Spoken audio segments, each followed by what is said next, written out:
Most of the time, I would say I'm not nervous, but this time I might be. There has been a lot of pressure since the beginning of the tournament because we're playing in Europe. The crowd was just chanting, they were cheering, and you don't want to disappoint them. 그 경기에서 많이 잘해서 거기를 좀 도서관처럼 만들어 버렸으면 좋겠네요. This map, when we were at IM, we were best friends.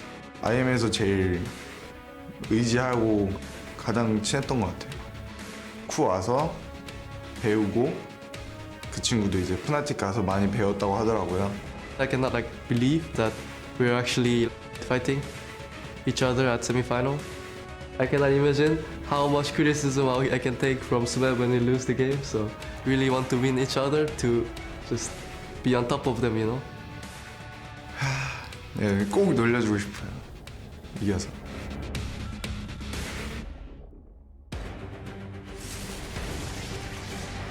His brother in arms will be his dead man in arms. That's a triple.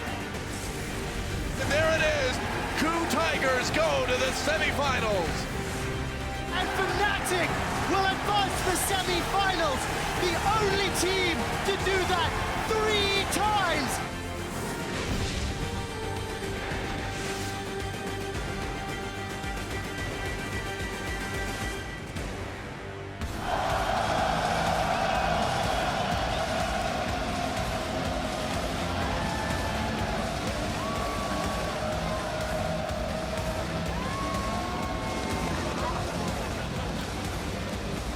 Welcome back to Brussels, Belgium, where we are gearing up for day 2 of the 2015 League of Legends World Championship semifinals. Now the fans have come out in force here in the Brussels Expo to cheer on our combatants as they face off for a place in the finals. Now moments ago, you're getting a look at fans lining up, and I'll give you 2 guesses as to who these guys are supporting. Now there's Huni getting loose and feeling good in Fnatic's ready room just a short time ago. They'll be going up against the KOO Tigers, who are going over their strategies for today. Now, there is no doubt that this is an incredibly important day for both teams looking to take on SKT in Berlin next week for a shot at the Summoners Cup. Well, everyone, I'm James Dash Patterson, helming the analyst desk with a few familiar faces. Coach of World's Contenders, H2K, Neil Prali Hamad, OGN Shoutcaster, Christopher Monte Cristo Michaels, and of course, from the European LCS, Mitch Crepo Vorspals. You just had to make the grandest of entrances, didn't you, my friend? You just stay down there. All right, let's see you guys. All right, send them away, send them away. Well, yesterday, SK Telecom kept their undefeated world streak alive as they dismantled Europe's Origin in a 3-0 sweep. Easy Hoon came out strong games 1 and 2 of the series, then Faker returned to the mid lane and closed it out in game 3 as his team secured the first spot in the World Finals. Yeah, game 1 was pretty close, but then game 2, a little big disparity, and then game 3, yeah. I mean, Faker finished him. That was pretty much it. Yeah, and with the Faker fatality there at the end, I think this team really didn't show anything either. We just saw some more Rise games. We don't really know the full extent of SK Telecom's strategies, and they've made it to the finals. That is a very scary thought. I was about to say, it only makes it more terrifying that we are not really sure what this team can still do. Now, turning to the other side of the bracket, though, we have today's best of 5. Starting on the blue side, it's Europe's Fnatic, who stormed into the semis after sweeping Edward Gaming 3-0 to eliminate China's last representative from the tournament. Yeah, I think Fnatic's style where the aggression doesn't lie in their leads. The aggression is kind of always there when they're ahead or behind. And I think against EDG, they just didn't really expect it. They couldn't keep up. At the same time, though, EDG is just a shade of their former self. They did not perform as to many fans' expectations, analysts' hopes as well. So we haven't really seen Fnatic rather being really tested. And of course, standing between them and SKT is the KOO Tigers, who emerged from a Korean quarterfinal clash where they took down KT Rolster 3-1. Well, and speaking of the KOO Tigers too, compared to EDG, KT also didn't really show up, which is why this has been such a difficult match to kind of predict coming in. And I mean, we saw Smeb's wonderful Fiora. He's a player with a huge, huge champion pool, and he's going to have to show that tonight. A lot of questions to be raised. Hopefully some answers that we'll find out today. Let's waste no time, though, and send it over to Shox to meet the 2 teams taking center stage in today's semifinal series. Thank you, and hello, everybody. Welcome to Brussels Expo. Please join me in welcoming the participants for today's semi-final, starting with from the European League Championship Series, Fnatic.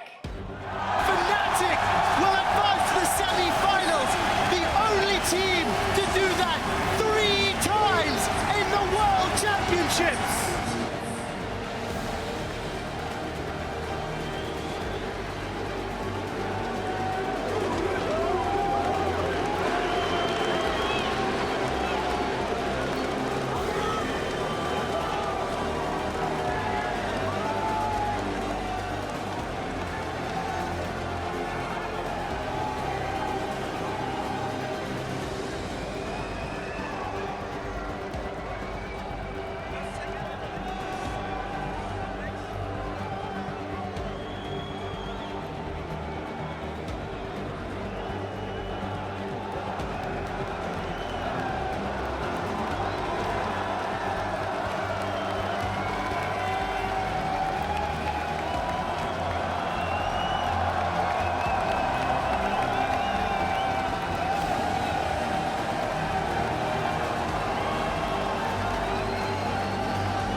In the top lane, Hootie.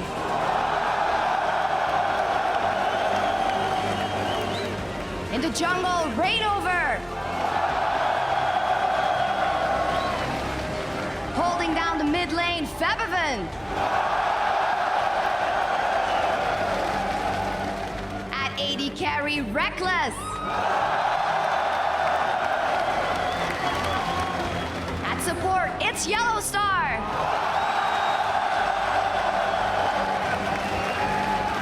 Finally, their coach, Daylor.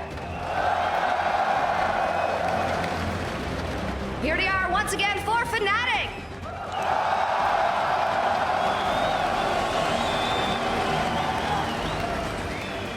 And then their opponents today, representing Korea's LCK, the KOO Tigers. There it is. KOO Tigers go to the semifinals.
In the top lane, Smeb.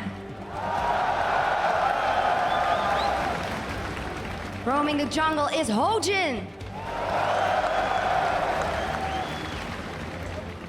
Holding mid is Kuro.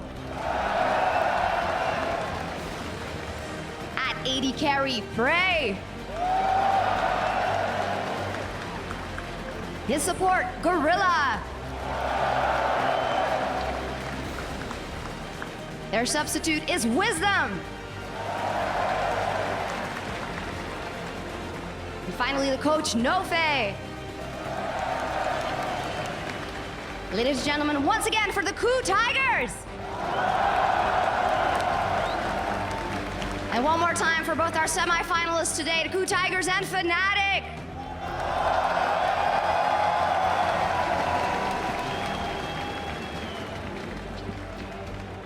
The second of our EU versus Korea semifinals coming in today. Fnatic versus the KOO Tigers. You already said it, Monty. There's so many questions around these two teams based on their performances so far in this tournament, and we're not really certain how they're going to clash, but I'll be damned if we don't try to figure it out. So let's dive into the series at hand. Fnatic versus the KOO Tigers, and we have to start with this top lane matchup.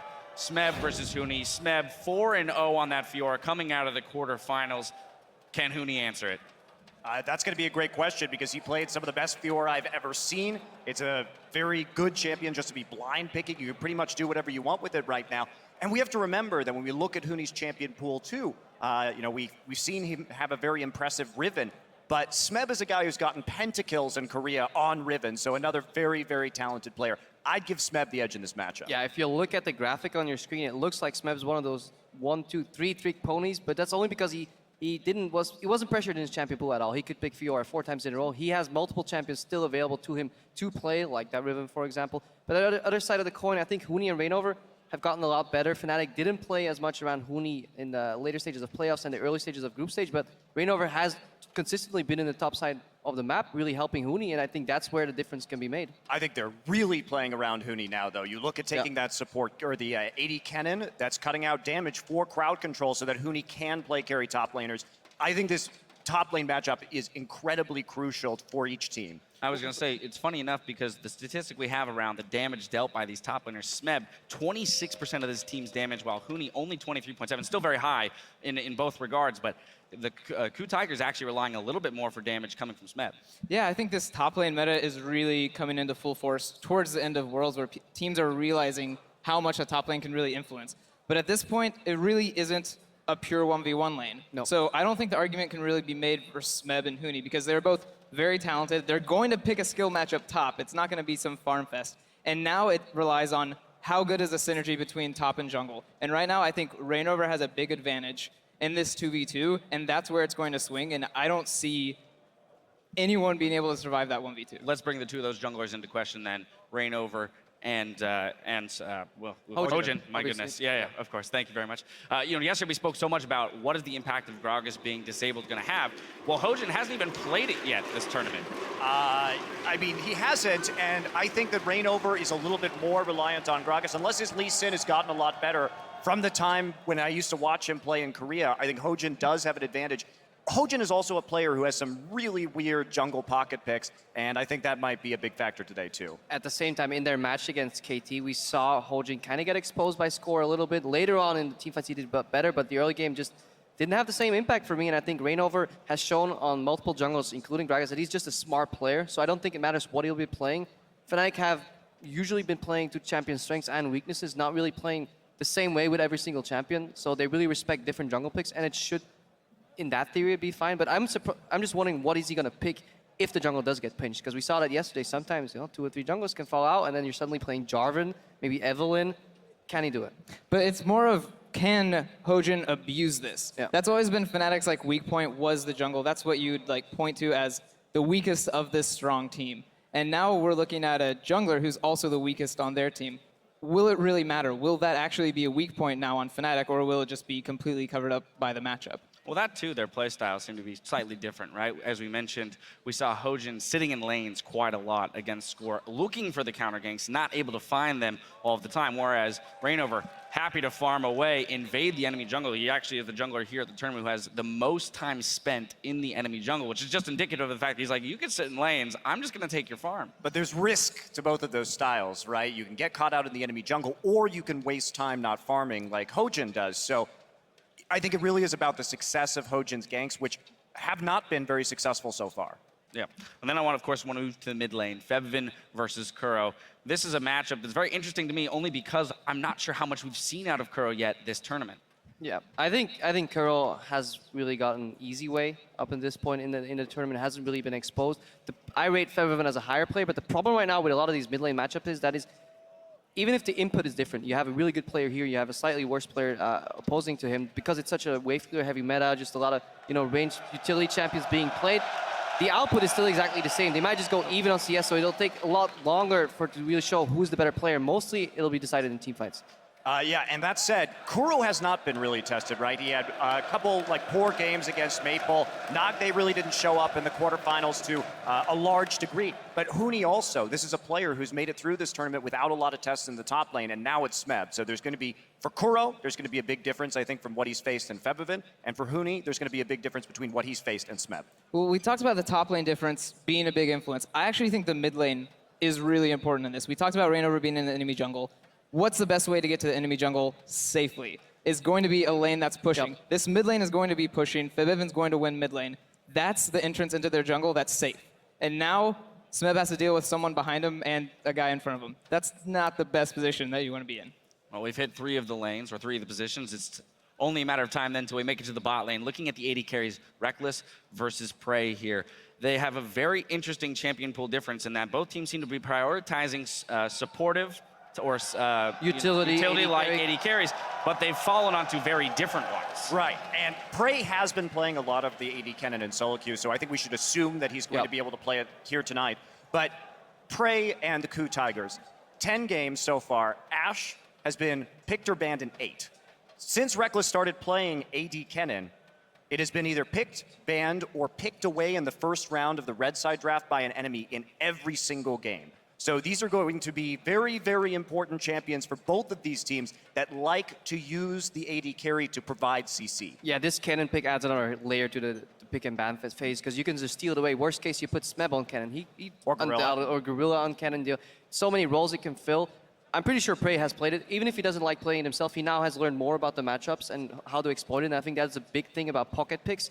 You don't necessarily need to play yourself, but if you play it a couple of times in solo queue, in scrims, then you start learning the weaknesses, and then you can act on those weaknesses. So perhaps we'll actually see this Cannon pick come out from Fnatic, but then be exposed by the KOO Tigers. I actually think Prey practicing Kennen like really messes Fnatic up a lot. Because now they have to be taking it as priority, and now that you're taking it as priority, you're playing it against an AD carry who's been spamming it. So it's no longer a comfort pick that you can abuse because it's like niche. It's like, this is an exposed pick now. This guy plays Kennen. He also plays the Ashe that we talked about, which I think fulfills the utility role better than Kennen does. So they're gonna have to spend a ban on Ashe and then take Kennen early, which I think is kind of bad for Fnatic. One thing I'm going to keep my eyes on is when the laning phase kind of ends around like 10-15 minutes, very often we see the support starting to roam. That's actually when Reckless has been caught out a few times, even with deep vision on the side of Fnatic, and I haven't really seen that so much from Prey.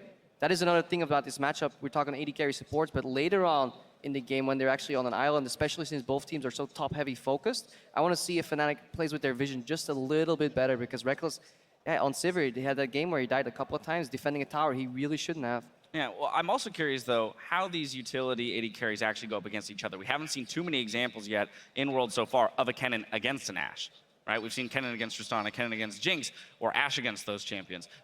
The two of them going up against each other, Krepo, do you have an opinion on which one of those is the more powerful? I mean, they really enable TPs very well, all these utility AD carries, because the main counterpart to TPs is, well, by the time you land, people have pieced out. They don't want to fight anymore. The other problem is just bot lane is so... People respect TP so much that there's really no action anymore. We've almost seen almost none solo kills, 2v2 kills anymore in this tournament, barring just maybe major mistakes and overreaching. So I think we'll just see a passive lane until they group up for team fights. Maybe earlier team fights because you can really use that engage potential and the CC potential from some of these champions. I mean, it's fine to group with an Ashe on level 6 for a dragon fight and just make a pick and then get the dragon, for example. Now, holistically, when we look at these teams, Monty, we look at KOO Tigers as being an exceptional best-of-5 team. We've seen them innovate. We've seen them succeed going down a couple of games in a best-of-5 and come back. How does that compare to Fnatic's ability in a best-of-5? See, I'm a little bit more skeptical of Fnatic in a best-of-5. They had such a great, wonderful best-of-1, 18-0 in the European LCS. But my opinion of Fnatic is they have usually one really highly polished strategy that is they're absolutely amazing at. And it's not that they just have one strategy. They have other strategies. They're just not at the same level. And KOO is such a flexible team. They've gone on 8, 10 best-of-3 win streaks in Korea at different times. When they settle in, they're very good at adapting in a best-of series. So I think that's a nice strength for them. And I promise you, tonight they're going to do something weird because they are very willing to try new things. I've been waiting for something weird, Monty. All right, Krepo, what do you have for me? Hopefully nothing weird. Nothing weird. Now, just looking at Fnatic, they have been so good at really neutralizing their opponents with a couple of key bans. So if you go back to like the Unicorns of Left series in EU LCS, they had the same 3 bans, I believe, through the entirety of the series. So in that sense, they're so good at prepping for opponents. They just need to speed up that process so they can do that multiple times within a bit of best-of-5. And I think that could actually happen today. I think the pressure from Worlds, just having ramped up, having had a week to prepare for KOO Tigers who have already shown some things, I think Fnatic should be prepared for the best-of-5. I mean, I don't know how well KOO can adapt in this series. Because what they need to be adapting is back to how they played group stages and away from how they played in bracket. And if you... They need to get worse opponents? That's a different way to put it. But you see them in bracket stage and they're warding doesn't go out, that's indicative of they don't snowball right now. Maybe that's just like habits coming back or something, but That's the way they've always played, man. I don't know what to tell you. They come back from behind. But I'm telling you, in this meta, the aggressive team is going to be in the advantageous spot. So it's going to be on Fnatic to make accurate plays because they're going to be the ones into the enemy jungle. But now it's just, is Fnatic going to be overreaching, overstepping, misplaying? And will KOO punish that? Yeah, I agree. I think if KOO's going to win tonight, we do have to see the KOO we saw in the group stage. I mean, just statistically, in groups, they were up 5,700 gold at 20 minutes. Against KT, they were down 2,000 on average. So that has to change for them to win. All right, we'll see if they can do that. Now, as our last semifinal gets underway, now's your time to ask any pressing questions that have been popping up about the teams or the games you've seen at Worlds so far. You can ping the desk by tweeting at LOL Esports with the hashtag AskTheDesk. We'll be pulling a few later for our panel here of trusted league experts to answer a little later in the day. And probably. Now, before I turn to you guys for your predictions on this matchup, I want you to hear what Prey thinks of Fnatic's home field advantage. 솔직히 응원을 하는 건 이렇게 그 팀이 그 경기 내에서 잘하고 있고 슈퍼플레이를 했기 때문에 이렇게 훈이 이러는 거라고 생각하기 때문에 저희가 그 경기에서 많이 잘해서 거기를 좀 도서관처럼 만들어 버렸으면 좋겠네요. He wants to make the place a library. That's a tall order. I'm not sure if the audience here is going to let him do that. It actually was a library at the end of yesterday. Yep. Well, today's a totally different series, Monty, and I won't be playing librarian, so please, everyone, be as loud as you possibly can be. All right, but with this in mind, let's get down to brass tacks. Who's advancing to the finals and whose world run ends today? Probably? Like I said, I think the meta favors the aggressors. I think KOO, that's the team I'm talking about right now, has not shown that they can match the aggression early yet. I think the top lane is pretty even, but I think mid lane is going to be the swing vote for the laning phase. And I don't know. I don't think KOO can keep up. I think it's going to be a nice 4-game spree, but it'll be Fnatic in the end. All right, so you're calling it 3-1 in favor of Fnatic. Yes. There it is. Monty. I have spent all week agonizing about this particular matchup because I am so unsure as to who's going to take this. I think that there are obvious strengths and flaws to each of these teams, but I think that the KOO Tigers are going to win this 3-1. Oh yeah, so crowd's with me. KOO, KOO. Yeah, that's right. KOO Tigers 3-1. I think that Smeb is going to outclass Huni, and that's going to be the ticket to victory. Crepo's the tiebreak. I'm going to need to reveal Monte Cristo as a liar here. He's talking about how he analyzed these teams the entire week, but I found your prep, Monte Cristo, and it was actually very, very simple overall. If you can't see this quite here, that's how he does his prep. Yep, that's true. 5 Koreans, therefore they will win, but you're wrong, Monte Cristo. 3-1 for Fnatic. Easy peasy. 3-1. Well, according to my analysts, it's going to be 3-1 either way, but tipped in favor of Fnatic, the hometown favorites here. As we hand it off to our casters for the call, we'll take a closer look at how two friends are about to reunite on the world stage, but only one will walk away a world finalist. We were like joking each other, like let's like next year let's meet at World, let's meet at the final, let's meet at the semifinal, like this, you know. But it actually happened. 원래 IM 팀에 같이 있었어요. IM 1팀, 2팀이 있었는데 서로 처음엔 다른 팀이었다가 이제 같은 팀이 되었는데 서로 진짜 못했던 것 같아요. 그냥 항상 탑을 하면서 제가 솔직히 욕도 많이 먹고 그랬거든요. 성적도 잘 안 나오고. The team kind of like needed like tanky champions, and then the meta was like pretty much like tanky champions, but he was actually good at like damage champion, like he enjoyed playing it, but the power was that he cannot like play as same as solo queue and competitive. He didn't have confidence because he's losing a lot of games, and even me, I think I was like losing so much confidence by losing the game. 레이너브 선수는 저는 항상 잘하는 정글러라고 생각했어요. 이 정도까지 잘하는 정글러라고 생각했는데 좀 이상하게 대회만 가면은 막 이렇게 던지는 플레이도 많이 나오고 그러더라고요. Like at that time I was like playing like really bad. I have a bad nickname which people like calls me like the game over, you know. Like this kind of nicknames make me like more like improve, you know, like eager to improve and then like try hard to recover. So I just try to improve myself and then try to not be the game over. 저는 솔직히 이 들어오기 전에도 이제 같이 어디서든 같이 하기로 얘기를 했었거든요. Me and Smep decided to go out from the IM, and when we were like looking for the team, like we were looking for the team together, you know. We practiced together so long time, and then like even until the last time that Smep decided to go KOO and then I decided to go Fnatic, we were really trying to go to the team together as a top jungle. 각자 다른 팀으로 가게 됐는데 저도 이제 KOO 와서 배우고 그 친구도 이제 푸나틱 가서 많이 배웠다고 하더라고요. 그런 던지는 플레이를 좀 팀원들이 잘 잡아준다고 하더라고요. 그래서 좀 많이 달라진 것 같아요. Like we actually throw each other, like even from like the group stage. 원래 제가 좀 레이노버 선수를 많이 놀리곤 했었어요. 그 IM에 있을 때도. 그래서 그 예선전 1주차가 끝나고 저희는 2승 1패고 푸나틱은 1승 2패였단 말이에요. 그래서 제가 식당에 앉아있는데 푸나틱이 거기 가서 여기 1승 2패는 앉으면 안 된다고 저희 밖에 공원에서 먹어야 된다고 밥을 그렇게 얘기했었어요. When we finish our seed with the first group, first seed, and then they finish a second seed, and then it's my turn to throw him like, oh, you cannot enter this hotel because obviously this hotel is for first seed, you know. So like we were trolling each other. So I cannot imagine how much criticism I can take from Smep when we lose the game. So we were just like really want to win each other. 네, 한국에 올 때마다 놀려주려고요. 네, 꼭 놀려주고 싶어요. 이겨서.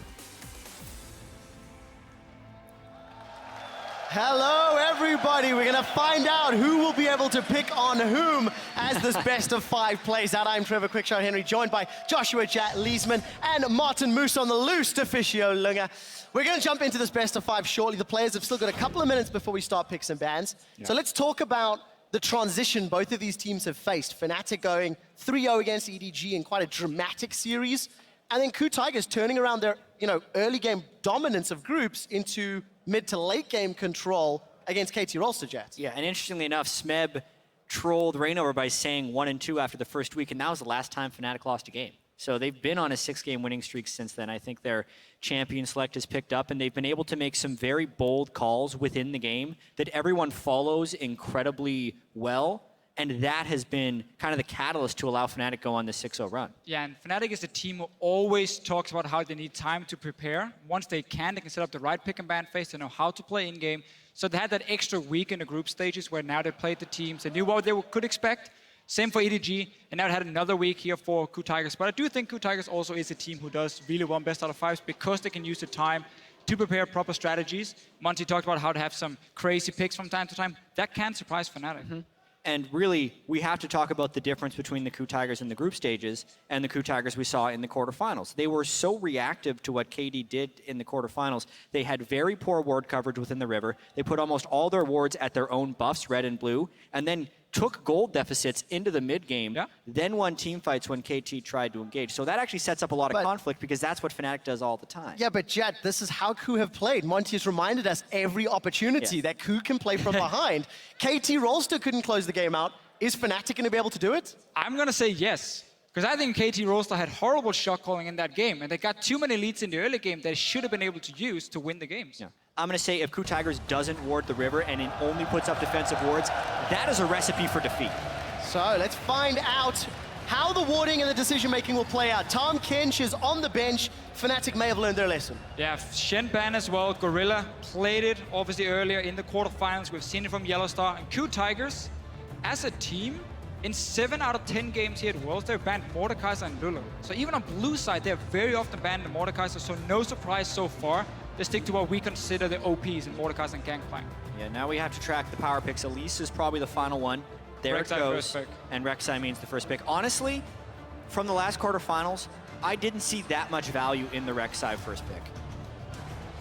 So the risk always for these teams with the Rek'Sai first pick is obviously what is the gap between Rek'Sai and the next best jungler. In this sense, like Lee Sin is not a great matchup into Rek'Sai, but a confident player might take it anyway and just dodge around the Rek'Sai, and you can still have a very active early game. KOO Tigers get two very, very good picks, especially Alistar. I think is a key takeaway from Yellowstar, because Yellowstar uses him to have the safe lane. Always just sit back, you can't really dive the Alistar, you can always heal up his AD carry, and Fnatic has that 2v2 lane with 0 jungle help. KOO Tigers steal that away and get a very strong 2v2 lane.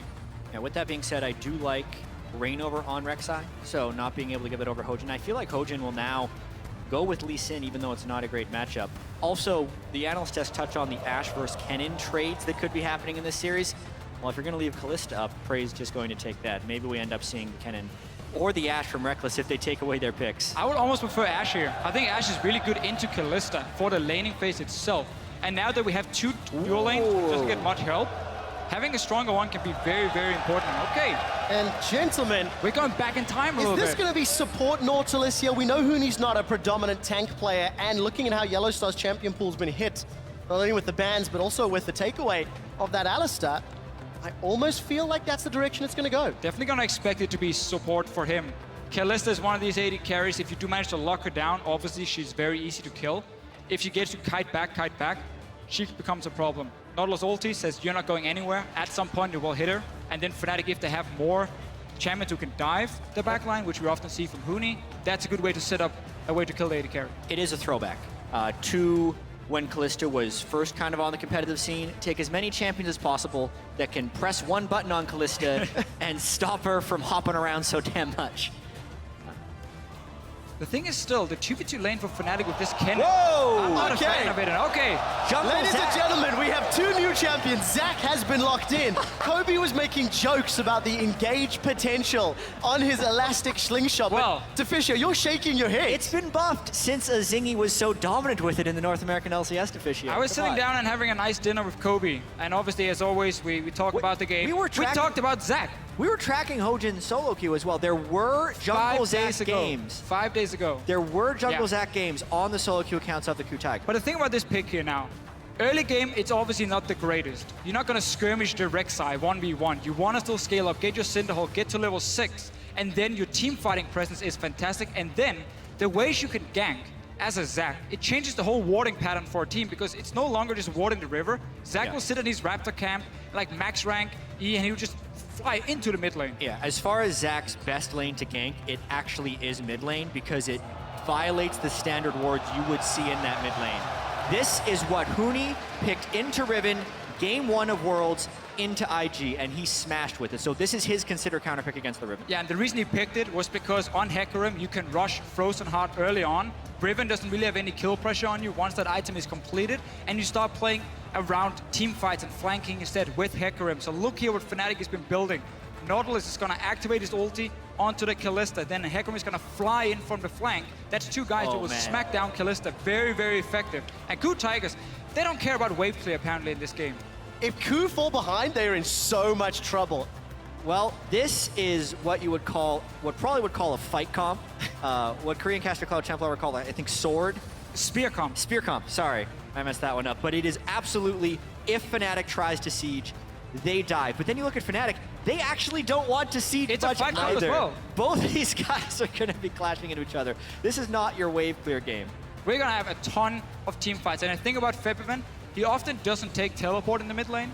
So against the Kassadin, he's looking to have more kill pressure in the lane, 1v1, but he will sacrifice the later stages of the game when it comes to 1-3-1ing as a Kassadin with teleport. So Fnatic is often down one global summoner. And if KOO Tigers can get towards that late game, that can be very key with this Kassadin. And this early game is going to be so important for both teams. If you can get ahead with a spear comp and stay ahead through fights, you can that's how you close this out. So for Reignover on this Rek'Sai, gonna have some work cut out for him if he wants to go up and give either Huni or Febiven some advantage, which is what we've seen time and time again from Fnatic and Reignover's pathing. Yeah, this champ select as well, I feel like, was pretty heavy on the counter picks. Huni thinks Hecarim is a counter to Riven, and Kassadin actually is very good against LeBlanc. One of the champions that can actually beat him, her in lane, rather. And we're going to need to see how Kuro is going to handle it. Kassadin is locked in. Zach is locked in for the first time at the 2015 League of Legends World Championship. Guys, you know the deal. Jump on Twitter and vote for who you think will advance to Berlin for the chance to battle SKT. Hashtag Fnatic win or hashtag KOO win.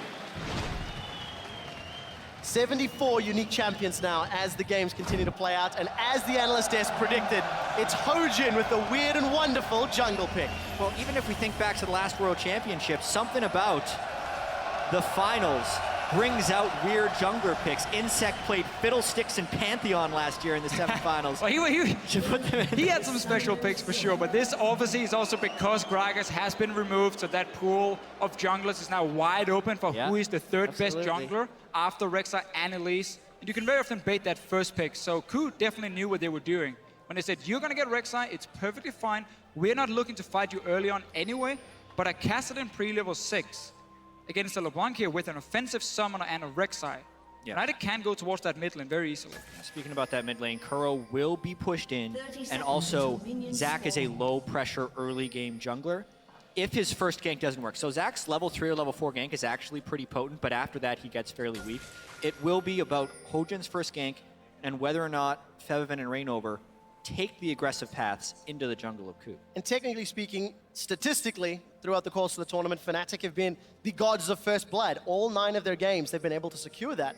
And it has been either Febiven or Huni that's been involved.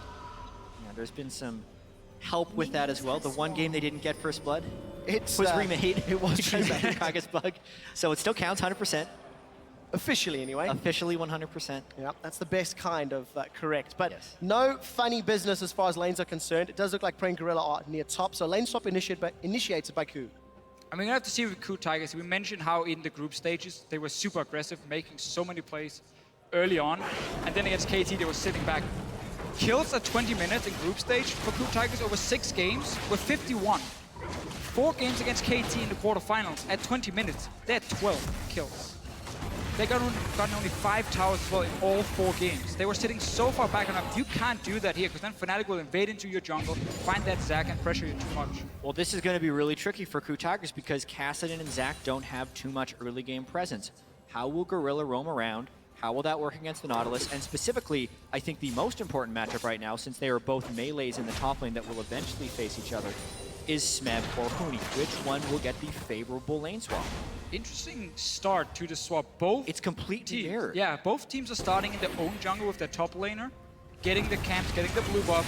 So there's nothing really now to take for the enemy once they go to that side of the map. Normally we divide it up, but they've been able to farm on the normal sides. I specifically like this because these are very competent turret diving team compositions on both sides. So if you were hoping to babysit one of these top laners under a turret, you're either going to completely deny yourself a farm or get killed. So therefore, doing an extended double jungle is favorable. So Fnatic hard pushed in the bottom lane to try and reset the wave and get it back here for Huni once he returns to this, or once he goes down to this bottom side, and then swap up top lane. But KOO Tigers is reading that situation because they didn't see anyone on the bottom side once the wave hit the tower. So they know, okay, Fnatic is recalling. Why? Because they want to swap top. We do not want to 2v2 them right now, apparently. So we're going to try and swap back to the bottom side. Seems like they're making... Change their mind. Yeah, a little change for them. So who won that trade actually? Because Huni didn't hit level 3, but Smeb did from the jungle as well as catching that wave. So Smeb has about a third of a level experience advantage early on. And Reignover has already found Kuro. Febiven's going to connect with the chains and get a good amount of damage down. That will give some control to Febiven, but still sustain on the side of Kuro. Well, it's what we talked about, how Fnatic can look to try and gank this mid lane early on. Didn't get a flash though. Kuro stood very, very far back. For Huni, he's not necessarily looking to out-trade Smeb. He wants to just try and farm up as much as possible, get that first armor item under his belt, and then he's gonna be safe enough and start making plays with his team. He's not gonna get that same lead he got in the week 1 where he played this matchup and he was like so far ahead just from the lane swap. Reignover spending quite a bit of time in this mid lane. Yet to leave after that gank earlier, and Huni gonna get caught by all 3 procs of the Broken Wings. Trying to sustain as best he can and get some damage back with advantage Smeb. Keep in mind, Smeb went back to base as well, so he has a long sword. where Huni is still sitting on Flask. And as long as Huni doesn't die before he goes back to base, he can come back with an advantage. I think Huni's waiting to buy multiple items, then we'll teleport in. So I actually expect Smeb and Huni to have different teleport timers, and that will actually lead to different power spikes within that lane. Reno is back in the mid lane, though. He should know there's so many wards. He normally doesn't care about wards at all. He just ignores it and goes for the gank anyway. And that opens up for a guy like Hojin, who's very good at counter ganking, to try and respond if they go too aggressive on Coral. Yeah, but we also have to remember, it's a one-level disadvantage, and it's a Zac. If he doesn't land his elastic slingshot, he's got nothing. 33 CS to 16, not the best time to be spamming your flare. I mean, this is so annoying for Koro because, yes, he can see the enemy jungler and he won't die to it, but it still stops him from getting any farm because he has to sit so far back whenever Reignover shows himself near the mid lane. Fibivan is running Flask, so he can sustain from this, but not the greatest trade ever from him. No, we did see him threading the needle on LeBlanc earlier in the tournament, dodging those tower shots, but didn't manage to pull it off this time, and Reignover's going to steal that Gromp away. A little bit of a threat to dive, but no onslaught of shadows, and Flash was up for Smeb, so risky business. So far this early game is playing to the tendencies of the teams, as well as the players, as well as the champions. So much is as expected. Reignover loves to be in the enemy jungler. Rek'Sai is also a great counter jungler because of Tremor Sense, and Zac has to be very passive in his own jungle early, as well as Hojin, statistically, has spent most of his time in his own jungle, whereas Reignover has spent more time in the enemy jungler than anyone else early on in the game. It's paid off for Fnatic so far. Riptide comes out from Yellowstar, good stun onto Gorilla. Pulverize comes down, but Yellowstar and Gorilla both leaving with most of their HP bars gone. Yellowstar's running Ignite, Febivan's Ignite, Huni's Ignite. If Fnatic want to send a signal, they're looking for kills. Very much looking to try and get something going in the early game, but the thing also about these two teams, a lot of them talk about Yellowstar and Gorilla as roaming supports, and they are outside of the laning phase. Very often they will sit together with that AD carry and lane and try and get an advantage. Hojin is going in. Well, Flash. Respect. Dredgeline to re-engage. Yellowstar's got the Titan's Wrath shield. That's not going to miss any of his HP, so they come away losing a flash and heal. Yeah, I really have to praise Yellowstar's reaction time. As soon as he saw Zac over the wall, he instantly flashed, and that really goes to show how little respect you have for Zac after he's used his elastic slingshot, because Yellowstar very freely went back in. All of the damage, as well as the mobility of Zac early game, is channeled into that one spell. Yeah, it's the one you max early on, so you barely any ranks in anything else, and your ulti, it's okay, but it's not the greatest damage either. It's gonna be a big team fighting monster on this Zac, but his team has to avoid falling behind. They're down 1,000 gold already at 7 minutes because mid lane is being won by Fnatic.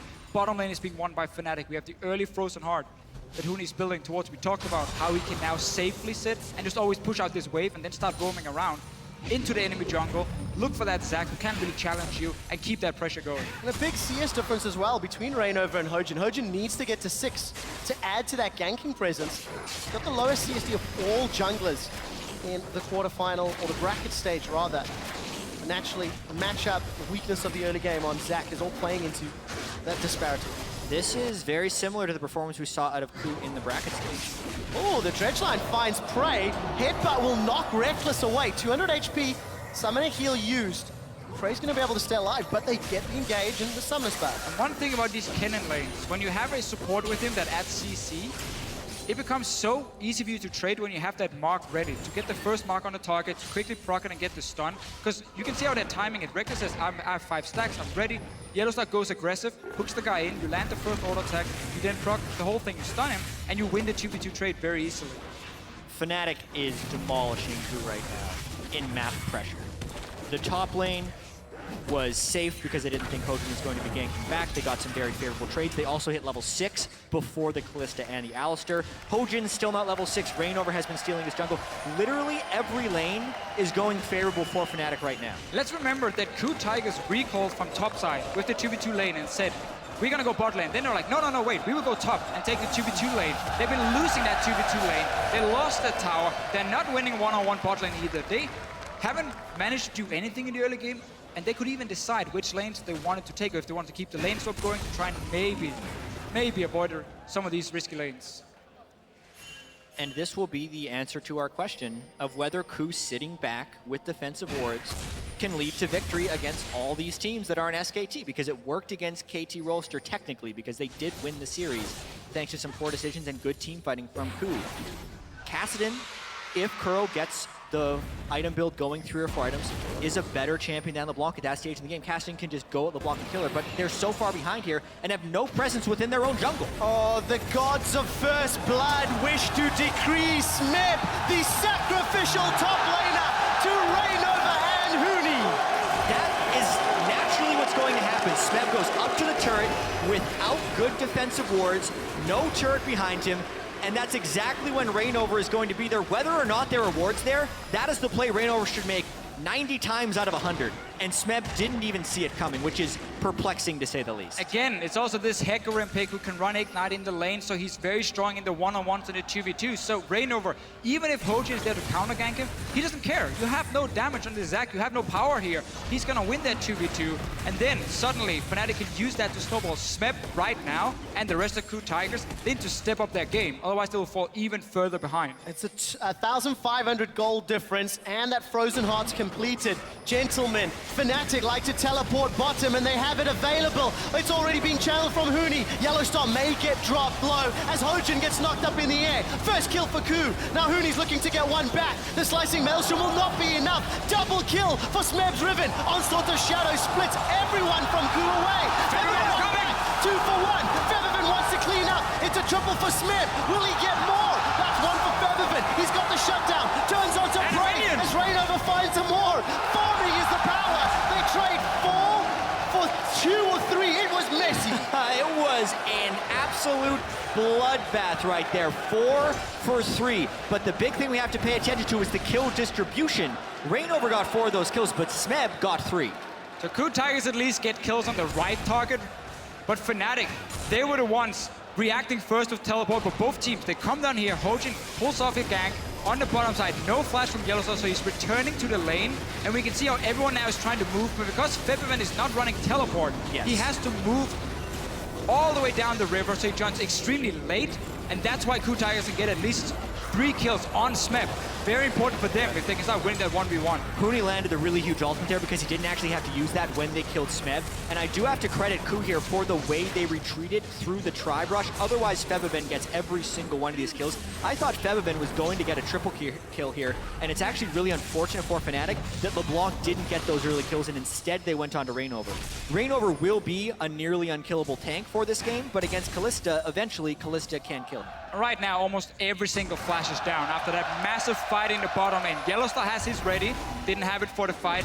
Hojin as well didn't get to use it at all. So the following minutes, because Fnatic is having the map control, because Fnatic is dictating the laning phase, they should be able to use the fact that KOO is out of flashes to force fights. Use Reignover again, he's level 9 to level 7 of Hojin. 29, he has 30 now for Hojin only, he's getting nothing. Reignover needs to keep being aggressive. And he needs to keep up his efficiency and go pretty much wherever he wants. He currently has a 2,150 gold lead against Hojin. At 12.5 minutes, he is as far ahead as any jungler has been ahead so far at Worlds here.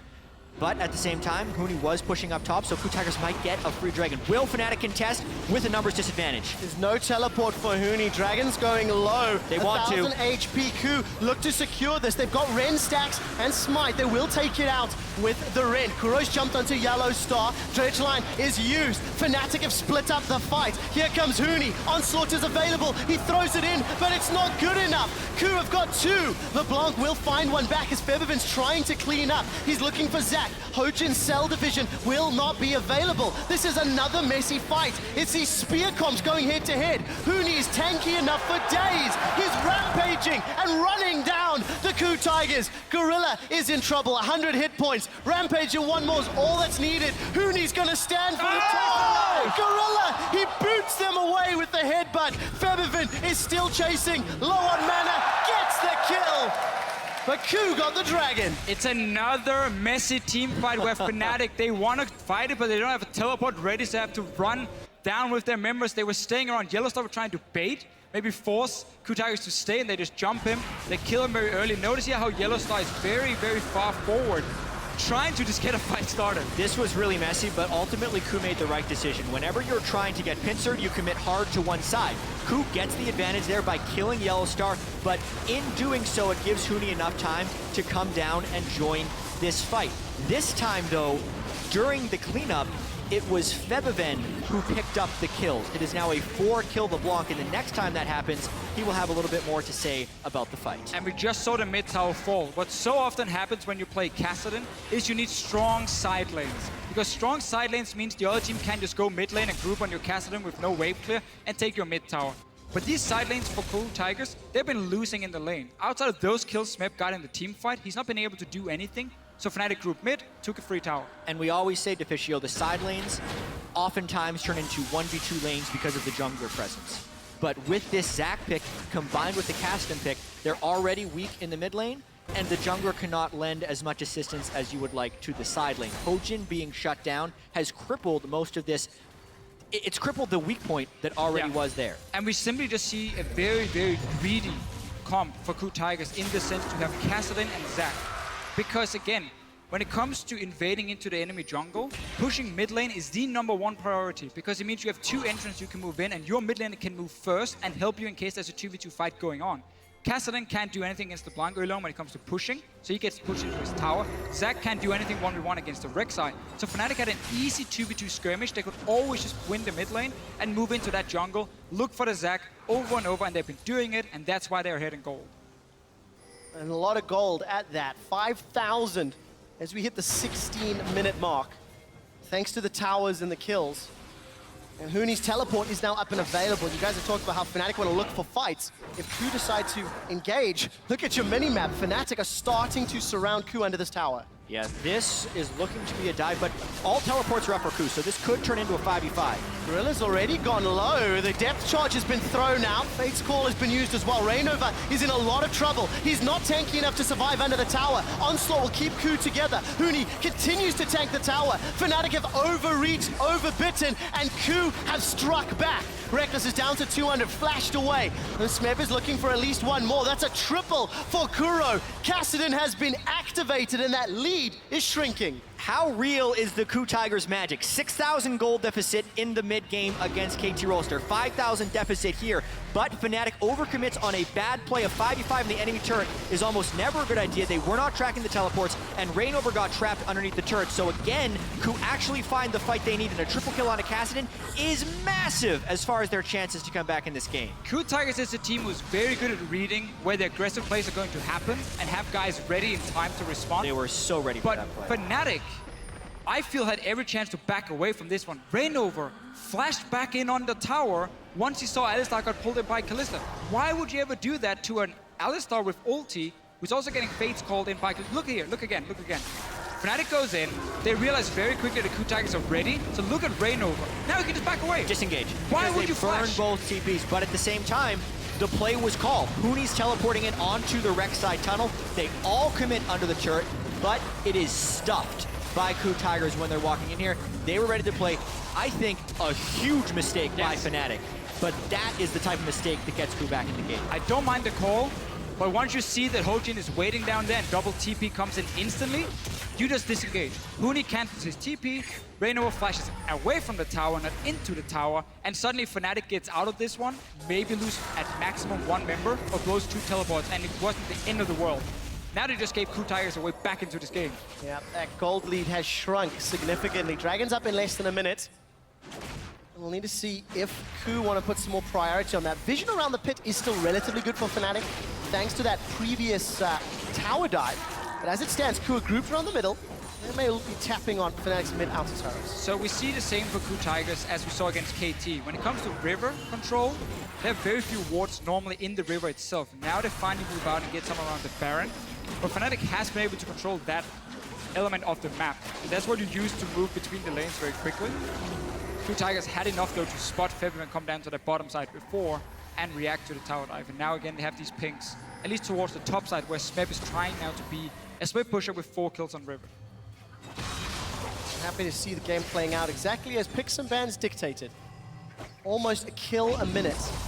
Very dramatic team fights, and Reckless just takes a major chunk.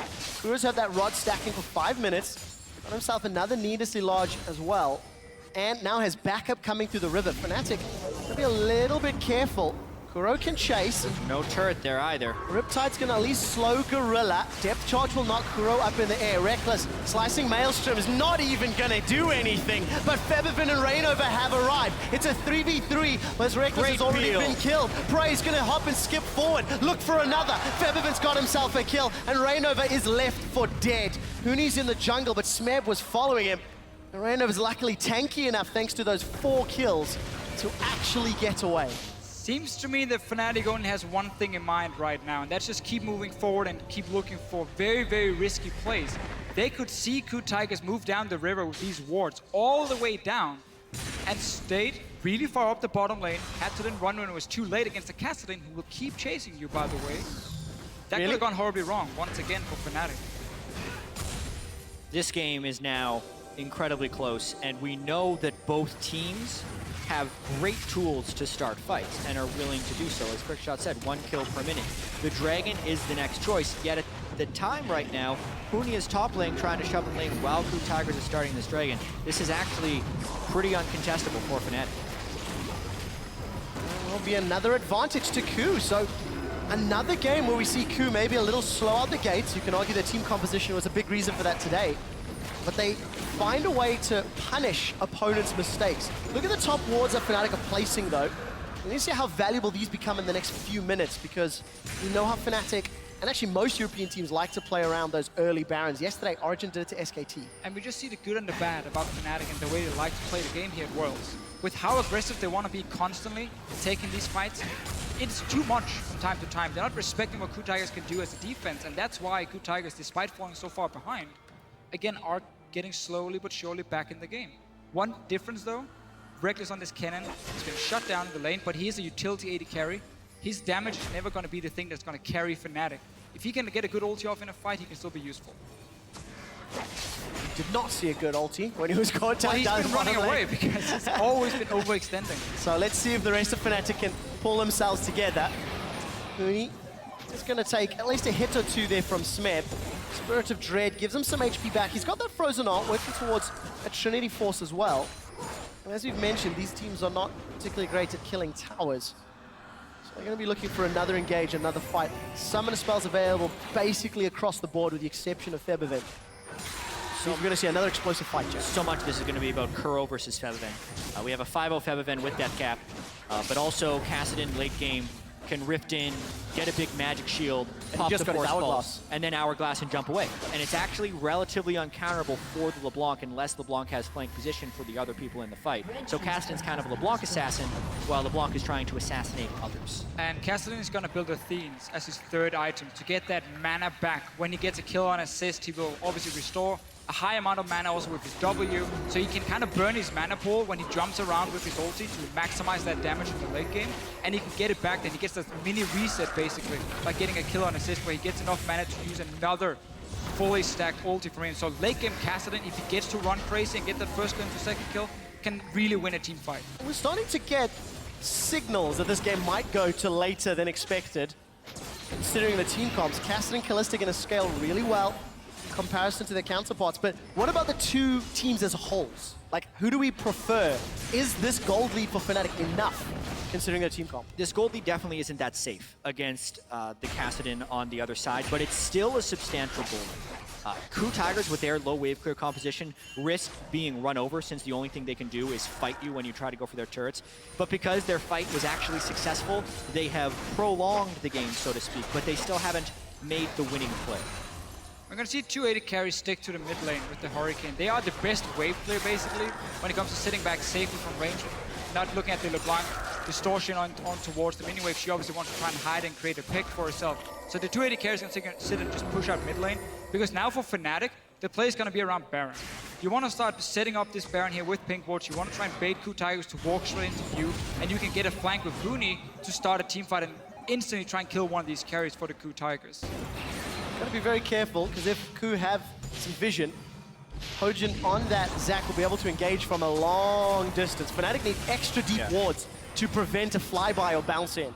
Fnatic actually has the wrong split push matchups right now. Huni is set to split push against Smeb, and Febiven would want to be against KOO, because you saw Huni had to heavily respect the casting. There's no way he can kill him, but the Cassidy can absolutely poke Huni down. And that's the problem when Febiven doesn't run teleport, because you now gonna try and threaten Baron, so you need a TP on the bottom side. That can only be Huni, who's taking the one-on-one against the Kassadin. KOO Tigers can freely move Riven and Kassadin around the map and pick whatever matchup they want. So they're very happy right now, keeping like this.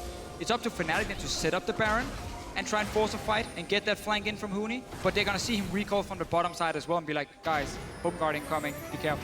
KOO is currently set up to force a response from Fnatic.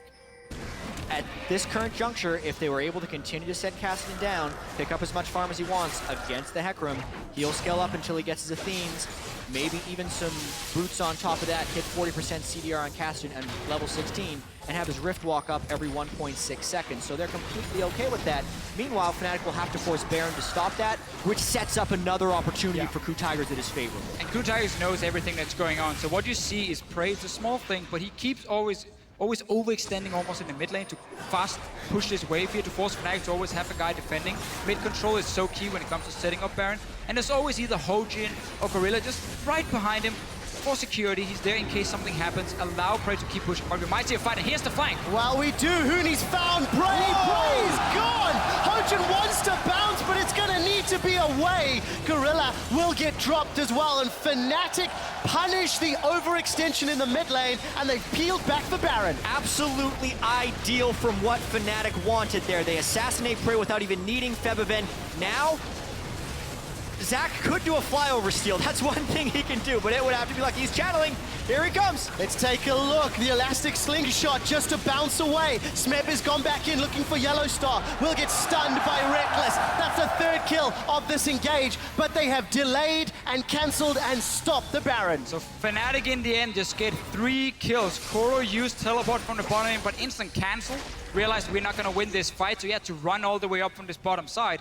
And Fnatic in the end values playing it probably safe, not risking Hojin, jumping in, trying to get a smite steal, get that 1 kill away. You always gotta respect the Riven also stunning you in a Baron pit. Yeah, the Baron itself, I think, was well respected by Fnatic, not overly risky. Kuro, man, I know warding over the wall is tough, but Rift Walk, otherwise... He's stacking it, he's stacking. He's stacking for the damage. Other than that, though, Fnatic found a really nice counter to KOO's play. They have the wall.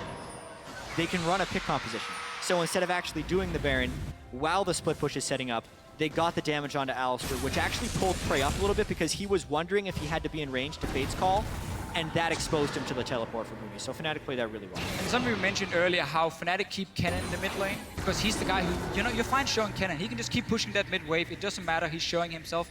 Febin was the guy to push out top and then go into the shadows, disappear. You can always keep top lane under control when you're setting up for Baron, because it's the lane right next to Baron, obviously, so it's very easy to push it out. And that was just very smart setup by Fnatic, waiting for that one opportunity to get a flank for Huni. They did. It wasn't communicated by KOO, maybe they were just too far out and couldn't react in time. But now there's no TP for Huni, and that's very important for him and the way Fnatic wants to engage. Luckily, on the side of KOO, no TPs there either, so the map play is going to get reduced over the next few minutes. As far as Fnatic are concerned, though, it's all about that Baron. As we continue to see, there's some deep vision again in the jungle.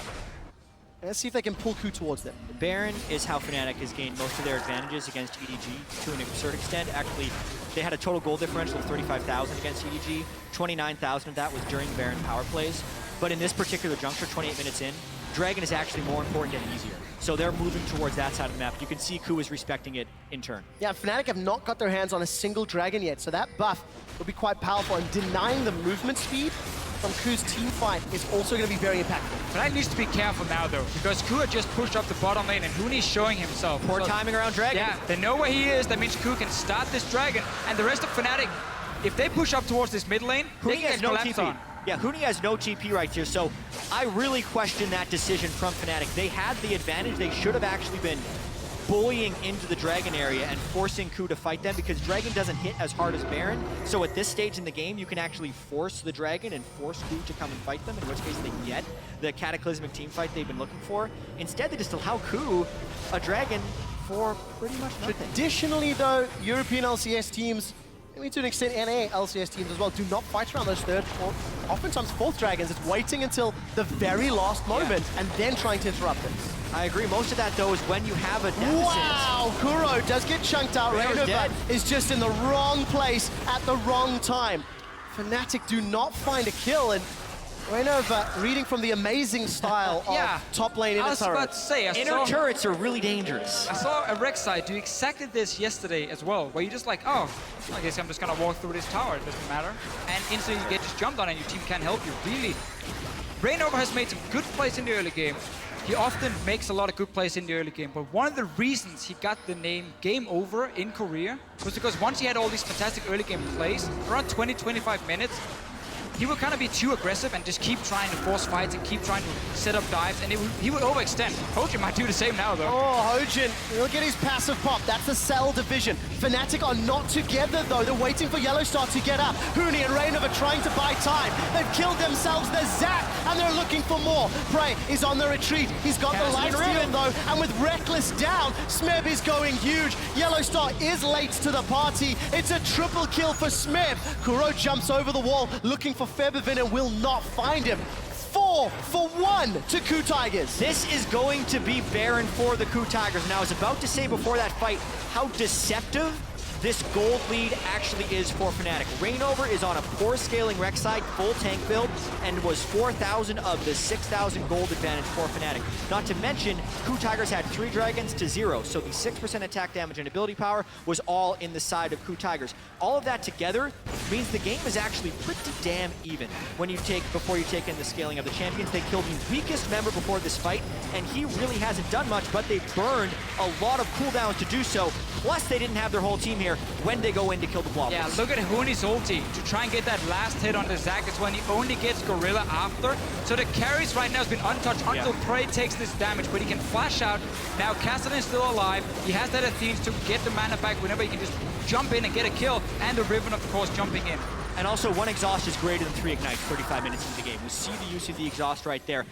KOO Tigers understands exactly when they can fight based on the cooldowns of the other team. That is one of their greatest strengths. And as soon as Huni used his ultimate on Hecarim on not Kuro and not Prey, it was go time for KOO, and they capitalized. We see why people praise KOO Tigers for being one of the best team fighting teams, if not the best team fighting team in Korea, because they know exactly what to do here. And Fnatic will look back at this game and say, we had a great start, good early plan, we played it really well, but then we just went too crazy with the plays we were trying to make. We group up to try and get 1 kill onto a support, onto a jungler, and that is not enough. That's not okay, because KOO Tigers punish you for that. Well, KOO have already taken 2 towers during the course of this Baron buff. This inner turret will be the 3rd, and Smeb is down that bottom lane going toe-to-toe with Huni on another potential tower. The gold lead is now completely insignificant at 1,000, and KOO are still using those Baron-empowered minions.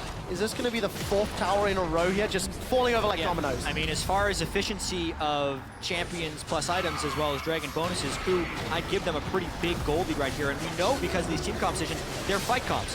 Fnatic, they only stop these turrets going down if they fight. And if they lose a fight, as they've lost the last 3 or 4 fights, the game is over. So pressure on Febiven to pull the magic out of his hat. He did it against AHQ in a similar situation after Fnatic had given up the early lead that they had generated. And one big team fight can still swing this either way. But who will Fnatic focus? QSS on Kalista, and Kalista is not even the important member for KOO Tigers now. Kassadin and Riven are dealing the majority of the damage in these big team fights. You most likely have to just try and take down Smeb. If he goes a little bit too far forward, you jump him instantly and you try and burst him.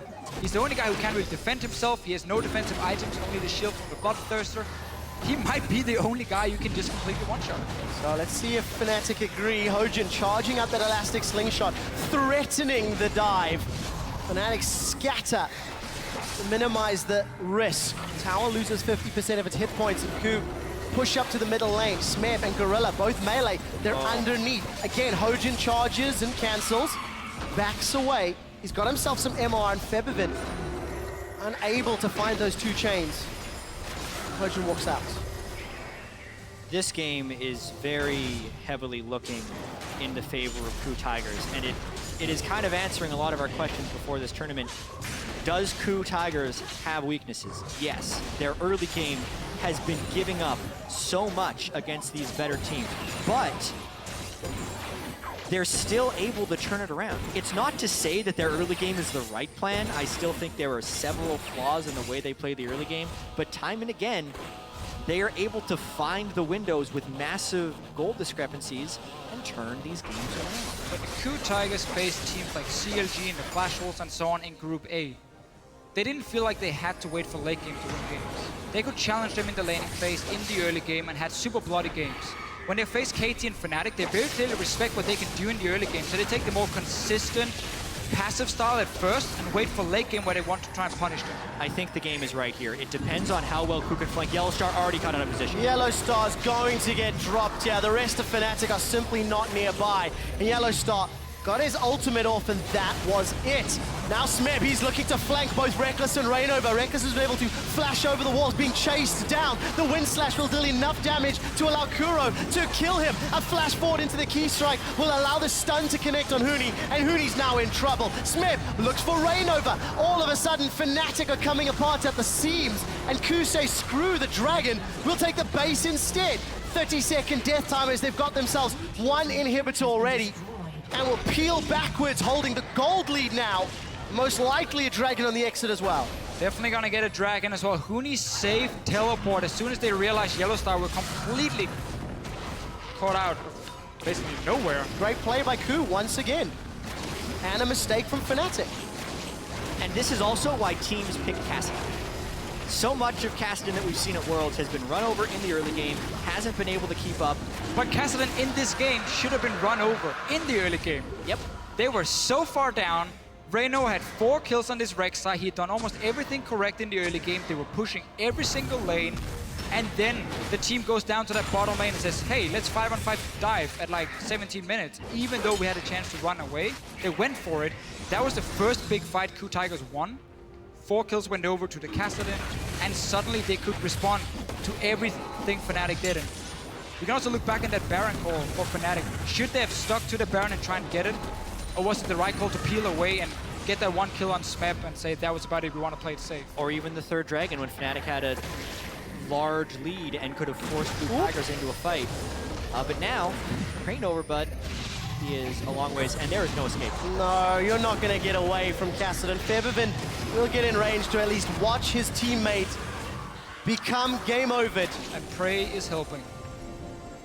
Well, kill secured, that's what counts. 38 seconds before Reignover can try help his fellow teammates. KOO, they're pushing down the bottom. So Huni with teleport is pushing against those super minions. That will help a little. I still feel like KOO's going to take a base. They got to give up the second inhibitor.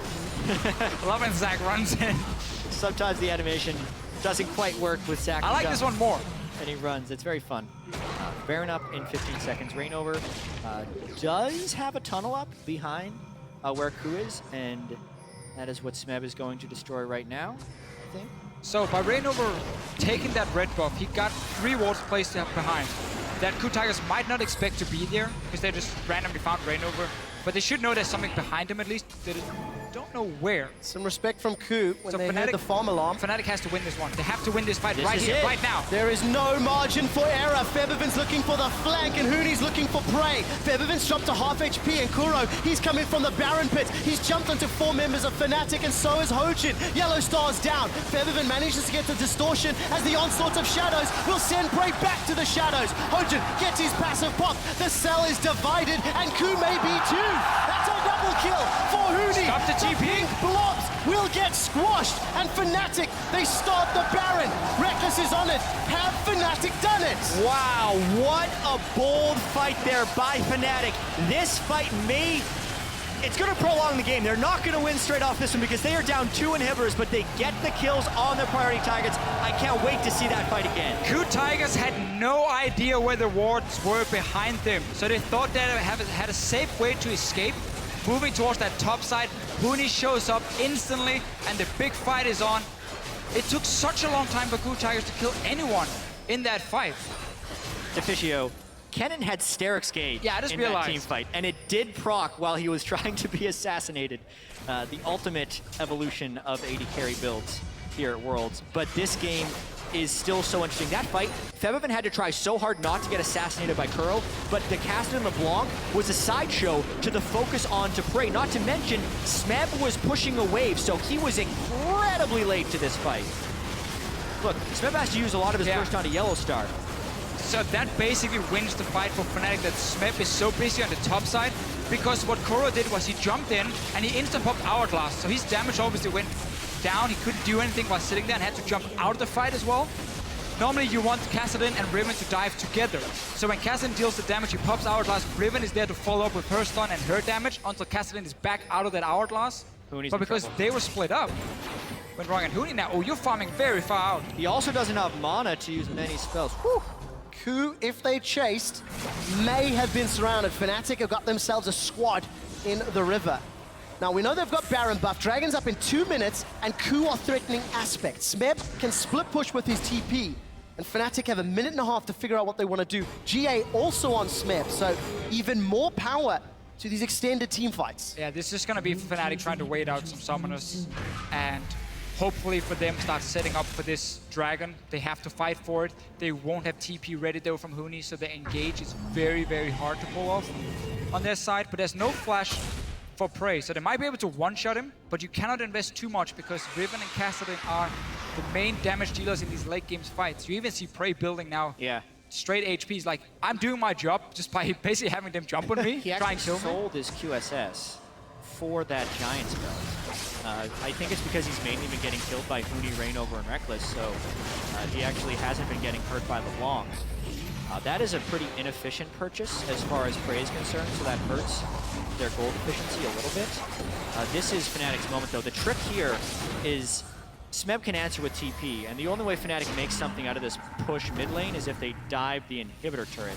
I think they're actually just going for ward control in the Dragon area. That's the most important thing. Fnatic got inhib back in the bottom side, so they now have a slow push building up. It's a very big wave that's going to build up. That means they only have to worry about top side. Yeah. But again, you have no teleport, so if Huni leaves to clear that wave, KOO can go straight for Dragon in 30 seconds. This is a huge worry because the teleport of Huni is actually not synced up right now, so they're either giving up, and they have to give up basically 1 or 2 inhibitors for the 5th Dragon. Huni's running over right now. He needs to charge the Dragon Pit immediately. Fnatic is so far out here. There are wards behind them Smeb can teleport onto if he wants to start the fight, but Hojin also needs to find a way to get the engage off without Fnatic just obviously seeing him out there in the open. Huni's moving over now. Smeb is going back to that top side. Dragon is alive in 5 seconds from now. This is so huge. Smeb is actually not here at the start of the fight, so if Fnatic were to catch Prey and kill him before the teleport completed, they could win the fight. They are forcing KOO in. Hojin will be able to jump into this pit. This is the fight of the game. The teleport is coming down for Smeb, and the Dragon looks like it will get secured. Picked up by Fnatic, but Febiven is forced away. Smeb will not find the kill, and Febiven jumps in the pit. They've traded AD carry for support, but Febiven's down as well. Reckless needs to survive and tank. The shields are there, but there may not be enough. He's flashed out, and Kuro chases him. That's a triple, looking for more. Huni's getting run down, and Huni will not find anything. A quadra for Kuro, and that's the game. What a game this was. So many massive team fights. It comes up to the apocalyptic moment. Fnatic has to force the Dragon. They do interrupt Hojin, but in using that crowd control, they enable Kuro and the rest of KOO to win the team fight. The death hammers are long enough. This should be the game. Smeb managed to TP in behind Febiven, and he took him out completely. Febiven did no damage in that team fight, and Fnatic, they need him. Late game, KOO Tigers, they deserve this one. While Nexus turrets are falling, minions have conga lined in, and the cool, calm, collected KOO Tigers will pick up their first victory and are one step closer to an all-Korean final with SKT. 5,000 gold down, 15 minutes into the game. Were the KOO Tigers, but by the end of it, they are up in gold, and ultimately they did the only thing that matters. They killed the Nexus. They did, and Febiven in that last fight, he did 300 damage on a late game LeBlanc because the flank from Smeb came in. He didn't expect it. He got stunned. He got basically taken out of the fight. It lost it for Fnatic, but obviously it wasn't that fight alone. It was everything building up to it because they were down 4 dragons to 0. They had such a good early game. Seemed like there was a clear plan for Fnatic. They punished that greedy Kassadin-Zac combo that can't do anything around the mid lane until we start getting these 5-on-5 very aggressive tower dives where KOO Tigers always had teleport ready. They saw Fnatic move down, and it was like there was only one way for Fnatic. That was just keep going forward. We just have to go for this dive now.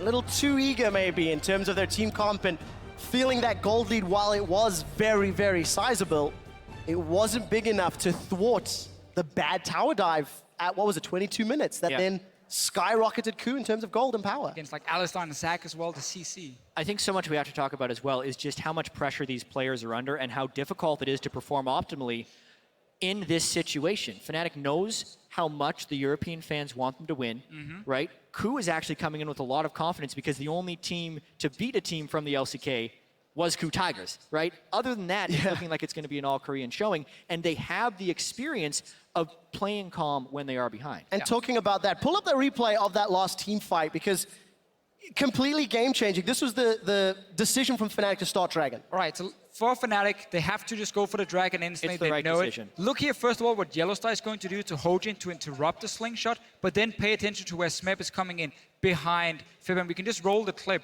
and you're going to have to see here what happens to Febiven. This is the fight that basically decides the game. Because of the teleport timing, Febiven doesn't get to do damage in this fight. Unfortunately, I think we're having a bit of a technical glitch. The we replay enjoy should seeing play. this. Another thing for Fnatic, obviously, is the fact that Hecarim doesn't have teleport.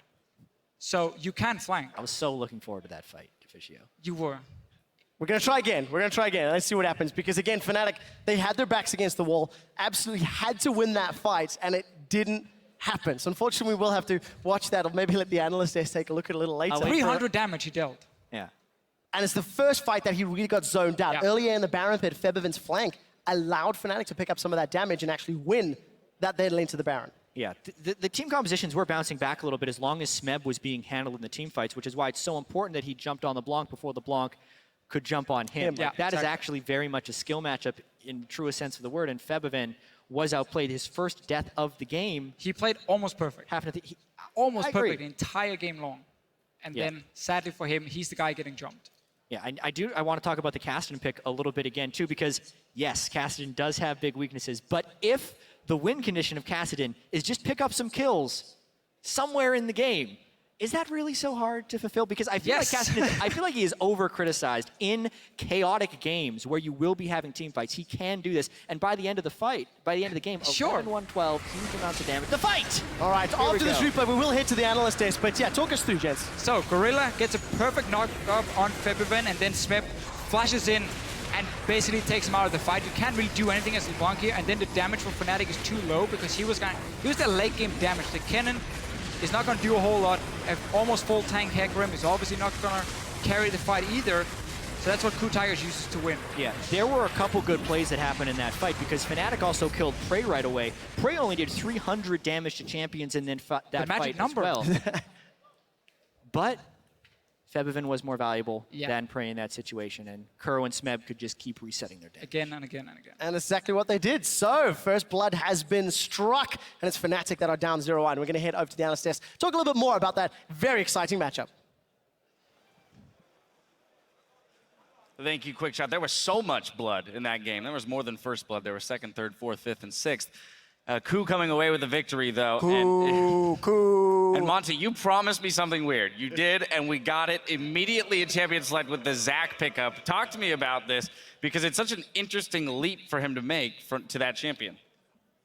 Oh, please. He's played a lot of weird junglers at times. Sion, Trundle, he pulls out this stuff, and I didn't really like what happened in the early game. I think Fnatic clearly outclassed them early, which I think is one of Fnatic's big win conditions in this series as a whole, because I don't think they can survive in the late game against KOO, so they have to have these big leads. Yeah, Fnatic with his competition, it's like going to casino and placing $1 million on the early game. It's coin flip right now. If we make it past... Ignite on your mid laner. Ignite on your mid laner. You don't take advantage of somehow Zac was level 4, giving up his blue buff to a level 7 Kassadin. Like, if the game gets to that point where you have the 5,000 lead, you need to just close out, and you just can't afford to make these mistakes where you, get a little greedy. Twice Reignover, fantastic early game pathing, farming, ganking, but then he couple of times, he overextends and kind of gives up that lead, and you can't afford to do that. Jump in here, probably. I think KOO did a really good job of strategy of what to do. So they blind pick their top, blind pick their bot. That kind of sucks. It's instantly solved by lane swapping, and this instantly solves the whole jungle mismatch with Zac versus Rek'Sai, which also sucks. So they have a lot of early game that is just not fun. They fix that with this lane swap. However, I think this is the KOO passiveness that comes into play. They actually see Reckless and Yellowstar push out and base, and it takes KOO 15 seconds to go, oh wait, I don't want to hit this turret, we're going to back two. And now it's the standard. And this is where KOO doesn't want to be. And then you see Rek'Sai just completely destroy mid lane, get first blood top. Like, that's just not where they wanted to be. That must have been some sort of miscommunication. That's really the only way that something like that happens. Maybe one player decided they didn't want to go into that lane after all. But yes, it was very poor, and it did set them very far behind. Thematically, though, that lane swap kind of helps Fnatic because the strongest lane matchup disparity is the top laners against each other. Huni and Smeb kind of weren't all that relevant in the early game. Huni with a very tank-heavy build actually does a lot more in these early team fights than a Riven that builds damage from behind.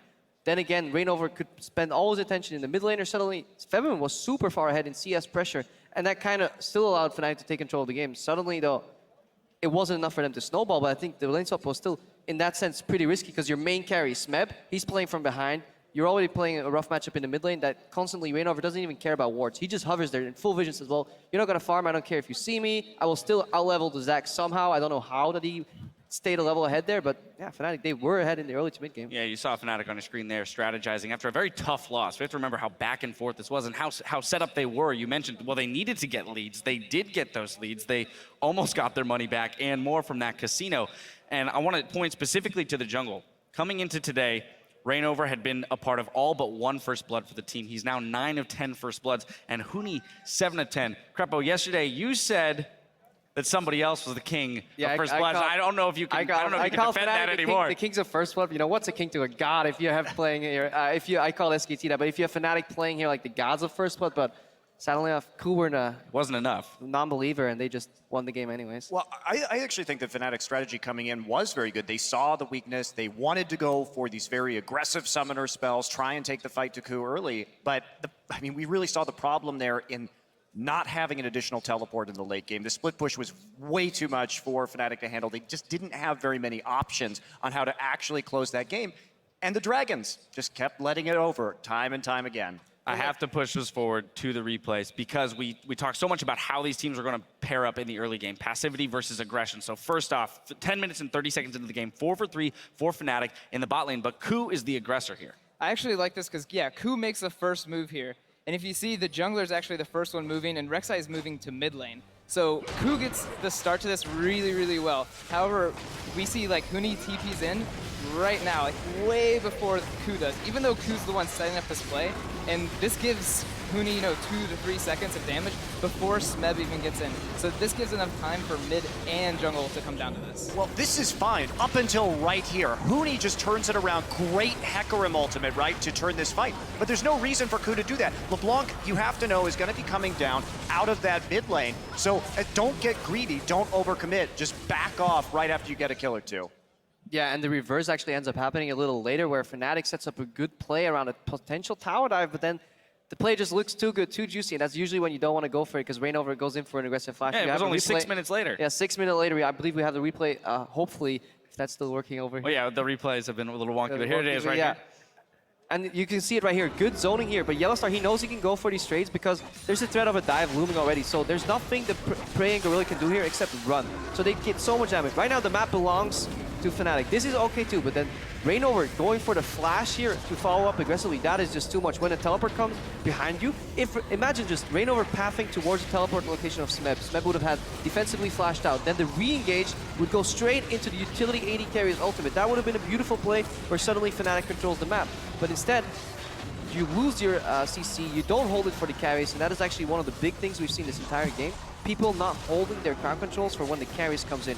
When you play these CC-heavy compositions, very often you forget to keep count, but you need at least 1 or 2 CCs later on in these fights, because otherwise Smeb can clean up, Febiven clean up a couple of fights, and that is lack of communication, maybe the pressure of the stage getting to these teams. Definite lack of communication there with Reignover flashing in while the rest of the team is backing out of that turret.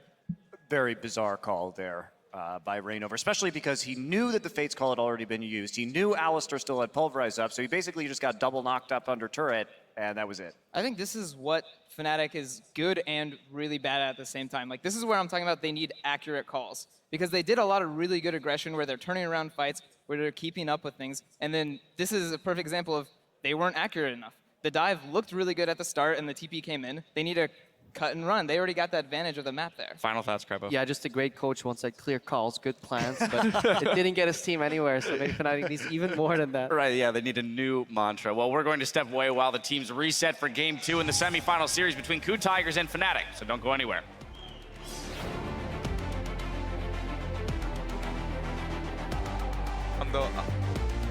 What are you doing? You know there will be consequences.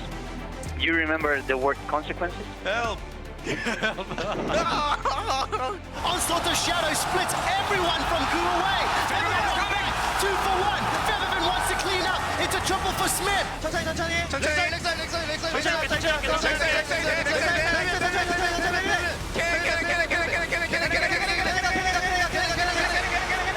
Is on the retreat. He's got the life steal though, and with Reckless down, Smeb is going huge. Yellowstar is late to the party.